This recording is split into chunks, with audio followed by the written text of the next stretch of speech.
As you see, Jockenstien has placed the famous glasses. These glasses, George Clinton gave these to him 20 years ago. You know what? He's still a true believer. He still got them. He wasn't wearing them just in case we didn't come back. But now that we're back, he still got them. He brought back the mothership too. It's time to bring them out. Put your sunglasses on. You know that's what it's all about. And so you see what you're doing. For those who didn't go to the concert, don't feel bad. You may feel silly, but don't feel bad. Oh, no, we're dedicating this to you. Yeah. You will come the next time. Another 20 years, come back. All right? Tail ain't nothing but a long booty. The booty ain't nothing but a butt. And this is a tail that began at the end. So, George, where did this all come from? Now, you were a hairdresser, then all of a sudden you did this funk thing. I mean, what in your mind, what was going on? Were you a poet? Funk don't never come from nowhere. Funk is always going somewhere. It don't come from somewhere. It's always going. I did that backwards. Funk is never going anywhere. It's always coming. So funk was coming when I got here. It's going to be coming. What comes around went that way. So when did you, was this going around in your head your whole life? I mean. Probably was. Probably was because I was born in the outhouse. Oh. You know what I'm saying? That's about as funky you can get. And when we was at Motown and we couldn't keep our ties clean. We couldn't, keep our suits pressed. And I saw the white boys out there getting down with jeans on with holes in it. All kind of statements on their pants. I said, that's what's happening.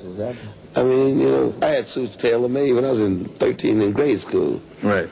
And they was too small for me in a matter of 6 months. It was cool for a minute, but cool don't last. Cool don't last. Cool don't last. Funk gotta grow. Funk keeps to get stronger, like fine wine. So we say we were funk for a while, and when it came time for us to go sit down, we went and sat down, got in trouble, we waited before our turn again. Now that it's here again, woo! Funk is the DNA for hip hop. Some of the rock and roll. Funk is the DNA for most music. That's true. You know what I'm saying? You can,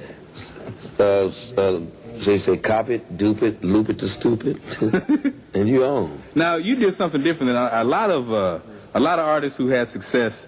It seems like it's hard for them to give up. Like, you came out to the rappers basically and said, hey, use these, and gave them a whole crew of samples to use. Yeah, you encouraged them to use your samples. You're so close to funk without getting funky. If you get a sample of it, you're going to be addicted. That's why they call it dope. Here's a dope beat. Yeah, they hooked on that dope beat. Right. And once they get hooked on it, I got the long versions. You know what I'm saying? So, no, but like Ice Cube told me, said, man, we them clones, man. You know what I'm saying? And that's what all the music is the same. It's always been the same, but we just said it. We just said it out loud.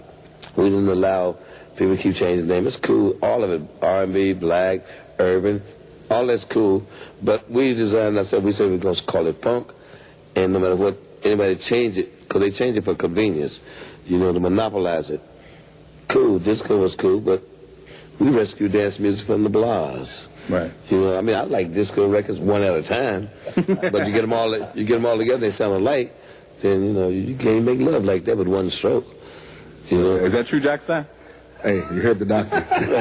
Doctor's in the house. Who's somebody you think's funky? A young guy, new artist. Somebody's out there, ODB. ODB. He got more funk than the law allowed. See, funk is always supposed to be on the edge.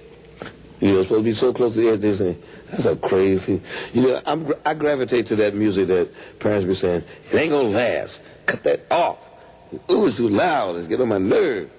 When you get like that, that's it. Something's stinking, I want some. And you can still smell it as much as you could 20 years ago. Oh, yeah. When I first heard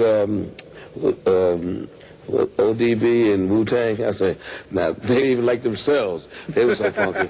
They was like, woo, we so bad. They had a headache. Yeah, they gave themselves a headache, get a migraine in your gluteus maximum from smelling me. So I knew they was going to be happening, and I was right. That was what was happening. You could feel it. Same thing with rock and roll. The Chili Peppers, I was working with them. Them boys had nerve. They had nerve to be playing Funky Dollar Bill, one of our records.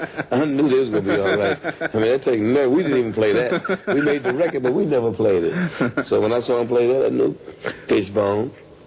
I knew they was going to be funky for a while, And most of the hip-hop, anybody go around talking about, know, James Brown was saying, good God. We used to say, what is he saying? That ain't nothing. Because we was at Motown, we thought writing words. Later on, we found out you can cut that stuff of his 1,000 times and still be dope. Yeah. You can put a 10 on his records and it'll be dope. You know, so the stuff that you always is happening, but you want to hide it. Like, a lot of people have P-Funk records, but their parents better not catch them. You know, they catch you with a P-Funk record, that was your butt. So, you know, I was down with that. So now I'm the same way about, say, hip-hop and a lot of the rock and roll music that's around now.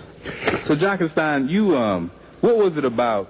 What was it about? I mean, you were a DJ, so you back when they were when Parliament, when you first discovered George Clinton and that whole thing. What was it about them that made you go, damn, this is going to blow up, or what was it? Well, the thing about being a DJ, I always thought it was about being a personality. You know, you can get anybody to read the news, read the weather, you know, and do that bit. My thing was, hey, wait a minute. He's a star. Are you calling me boring? Oh, sorry. Go ahead, man. Sorry. you know, and I just wanted to add something to it, man. You know, because I came in right after the Motown era. You know, the funk was just, I mean, you talking about Red Hot Mama, Cosmic Slop. I mean, I was just coming right in on the DJ scene, You were just fermenting in the right, funk. and the guys before me, they're E. Rodney Jones, the Georgia Woods that we were talking about earlier.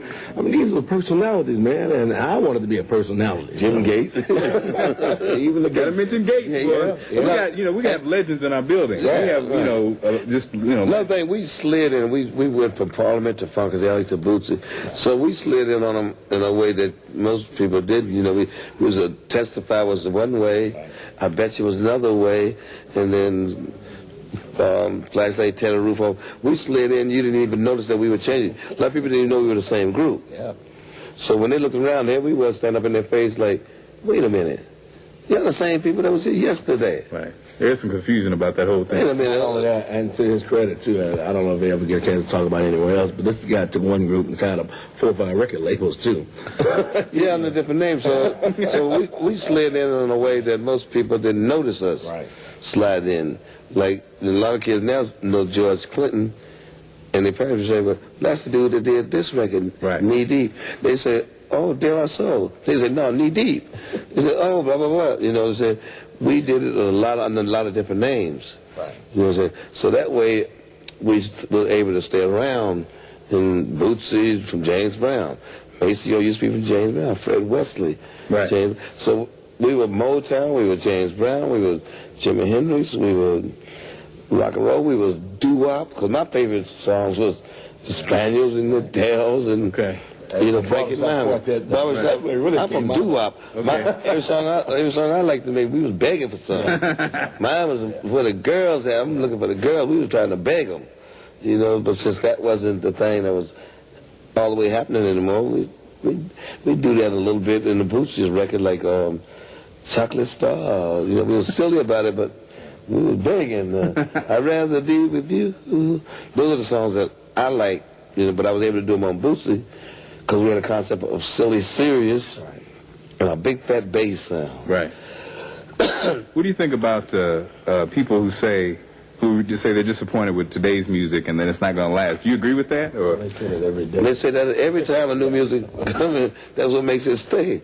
If they wouldn't say nothing, it probably would go away. Okay. But that's what they said, rap and hip-hop wasn't going to stay. And every time you look around, there's another one that takes it another step higher or another step whichever way you need for it to grow. But you know, I love PE, Public Enemy.